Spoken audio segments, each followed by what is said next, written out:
कहानी एक काल्पनिक राज्य, यह कहानी एक काल्पनिक राज्य, आ जाओ भाई कहां गए। यह कहानी एक काल्पनिक राज्य सूर्यपुर की है।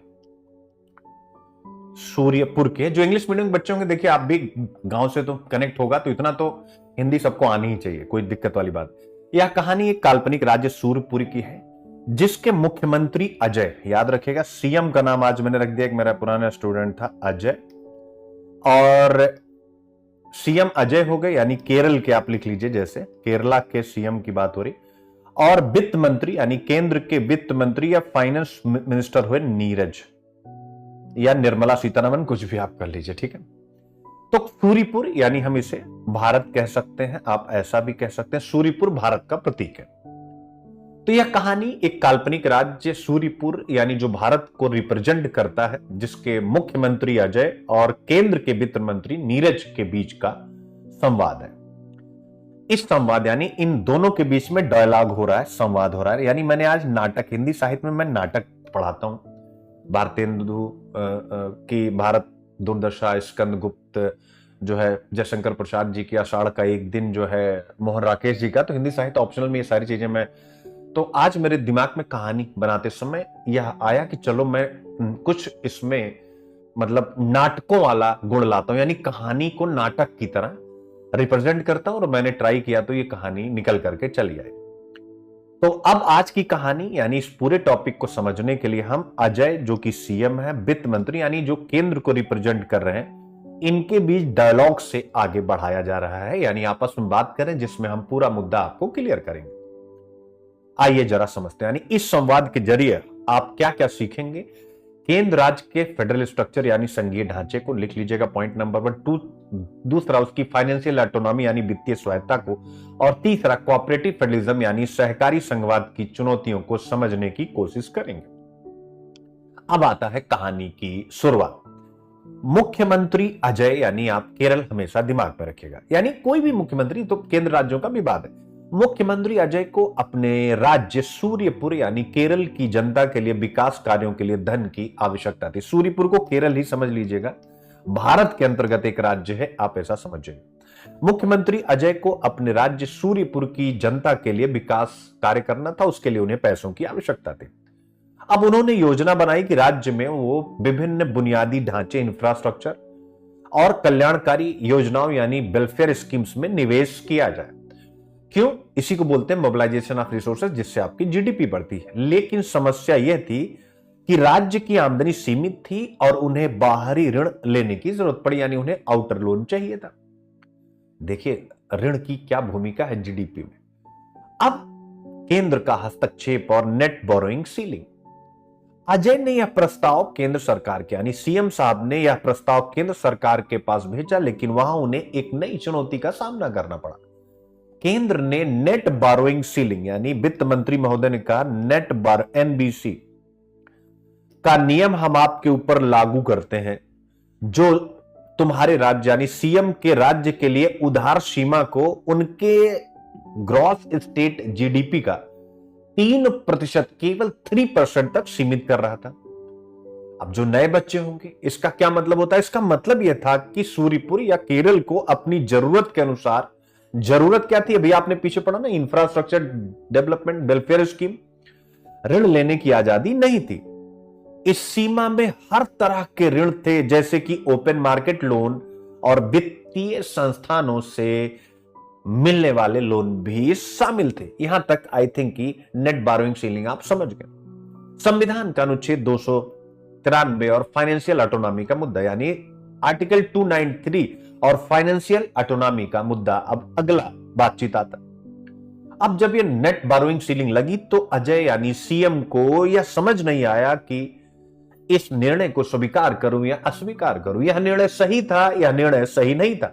उन्होंने कॉन्स्टिट्यूशन का आर्टिकल 239 देखा, 293 देखा, जिसमें राज्यों को अपनी संचित निधि यानी कंसोलिडेशन फंड पर ऋण लेने की अनुमति दी गई थी। यानी अगर राज्य के पास कंसोलिडेटेड फंड मजबूत है, यानी भाई आपको कोलेट्रल रखने के लिए आपके पास है, तो ऑब्वियस है आप ऋण ले सकते।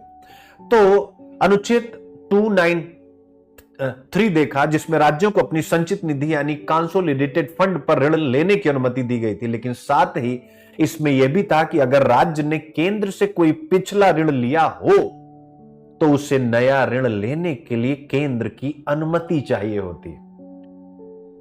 ध्यान से समझिए, नेट बोरोइंग सीलिंग तो लग गया, दूसरा भी कंसोलिडेटेड फंड पर वो ऋण ले सकते हैं, लेकिन अगर उन्होंने पीछे उस कंसोलिडेटेड फंड पर ऋण ले रखा है तो नया ऋण तभी ले पाएंगे जब सेंटर अनुमति देगा।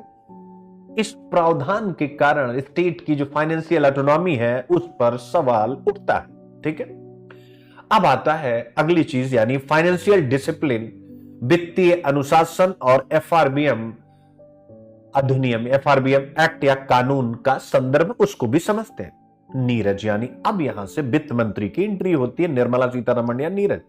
अब ये अजय यानी सीएम साहब को समझाती हैं कि केंद्र के पास fiscal responsibility and budget management act, FRBM जिसे हिंदी में कहते हैं राजकोषीय उत्तरदायित्व एवं बजट प्रबंधन अधिनियम के तहत फाइनेंशियल डिसिप्लिन, वित्तीय अनुशासन बनाए रखने का दायित्व है।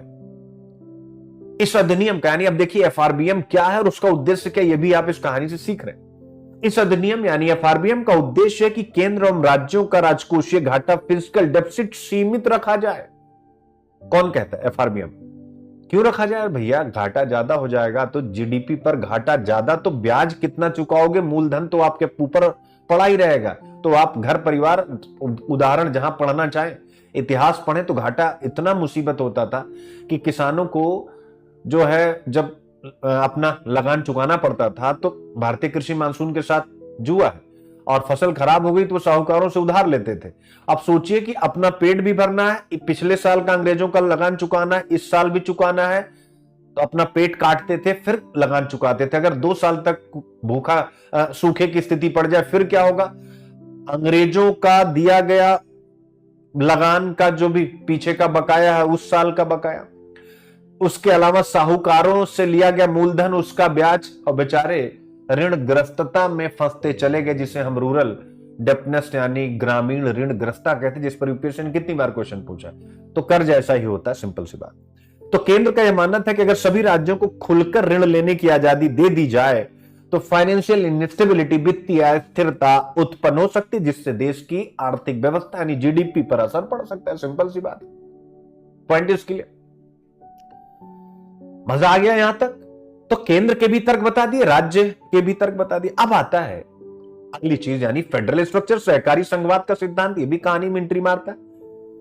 अजय ने, अब जैसे वित्त मंत्री ने कहा, नीरज ने, अब अजय जो सीएम है, अजय ने कोऑपरेटिव फेडरलिज्म का उदाहरण देते हुए कहा केंद्र और राज्य को मिलकर काम करना चाहिए ताकि राज्य अपनी जरूरतों को पूरा सके।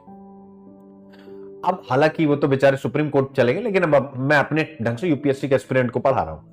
उन्होंने नीरज को सुझाया, यानी वित्त मंत्री को सुझाया कि यदि आर्टिकल 293 के तहत केंद्र को अनुमति देने का अधिकार है तो इसे ट्रांसपेरेंट और इक्वलिटी के साथ किया जाना चाहिए। ट्रांसपेरेंट यानी मीडिया के सामने कि भाई किस आधार पर आप दे रहे हैं, नहीं दे रहे, और विभिन्न राज्यों में जहां पर आपकी सत्ता वाली सरकार है क्या वहां भी इसी प्रकार से कार्य कर रहे हैं। अजय ने यानी सीएम ने प्रस्ताव दिया कि ऋण स्वीकृति के लिए एक आयोग बनाया जाए, जो जिस आयोग की बात मैंने प्रारंभ में कर दी थी, जो केंद्र और राज्य की स्थिति को देखकर निर्णय ले, जैसे फाइनेंस कमीशन।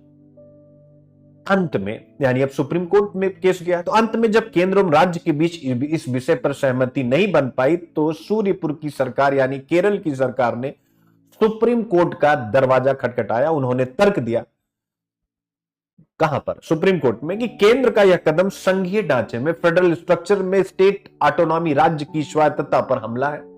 सुप्रीम कोर्ट ने मामले को संवैधानिक पीठ को सौंपा, कॉन्स्टिट्यूशनल बेंच, यानी 5 या उससे अधिक जब जूरी बैठती है उसे हम कॉन्स्टिट्यूशनल बेंच कहते हैं, यह भी याद रखेगा, ताकि वह आर्टिकल 239 की व्याख्या करे और संघीय ढांचे में केंद्र राज्य संतुलन के महत्व को स्पष्ट करे।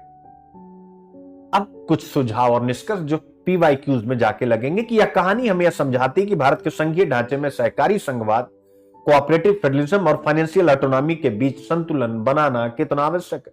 केंद्र को अपनी शक्तियों का उपयोग करते समय ट्रांसपेरेंसी, इक्वलिटी यानी समानता और राज्यों की फाइनेंशियल ऑटोनॉमी यानी वित्तीय स्वायत्तता का सम्मान करना चाहिए, याद रखिएगा।